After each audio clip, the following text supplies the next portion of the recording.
Logo design. I know. You're an artist. You can make your own logo. I've heard it before. But I want to tell you the top 5 mistakes artists make when designing their logo. And yes, they exist. Number 1, using their signature as their logo. I've seen it so many times. Artists will take their signature, because after all, it's on all their artwork, and they'll use it as their logo. Well, a signature is great for signing your artwork. Unless your signature is like mine, which, So you want the opportunity to be able to use the font in your logo all over the place if you can. So unless you're really good at typography and can make an entire alphabet, I suggest staying away from your signature for the logo. Number 2, not letting others do it for you. Whoa, I know what you're thinking. I'm an artist, I can do it myself.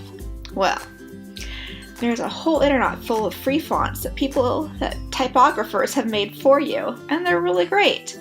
You can find that perfect font just for your logo and use that. Number 3, not choosing a font that represents your style. Think about it. You just choose a font that looks cool, right? Well, here is an opportunity to have people see your logo and think, hey, I kind of know what that person draws. For instance, I draw children's illustrations, so maybe something fun and whimsical for me.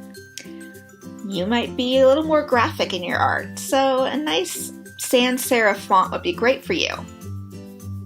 Number 4, not keeping it simple. I've seen so many artists think, oh, this is my chance to represent my art, so they put an entire illustration in their logo. Not a good idea. You want the opportunity to be able to use this a lot and in lots of different places. So let's just keep it to one graphic, okay? You'll thank me later. Number 5, too many colors. I know you're an artist. There's a whole rainbow of colors out there for you. But it's a lot easier to read and a lot nicer to look at if it has 2 or 3 colors that go together. So let's keep that simple too. Number 8, a stationary logo. What do I mean by that? I mean a logo that can't be changed around very easily to fit other places. You're going to find that your logo needs to fit in all sorts of different spots.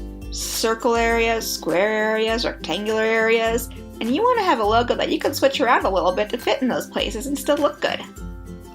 And finally, number 7, being an art snob. Okay, we've all done it. We all feel a little bit confident about our abilities to do artwork, so we think that we can do just about anything. If you feel confident in one area, stay with that area and keep the rest simple. You don't have to do everything yourself. Got it? Great. Now remember, if you want a shortcut into making a handmade business or an art business, you should check out my business coach, Renee Christine, because she'll give you free training on all the stuff I learned in order to make my own business. You can check out the link down below and see her free training. She's my secret weapon. Alright, see you next time, and we'll be doing a little bit more logo design. Dun dun dun!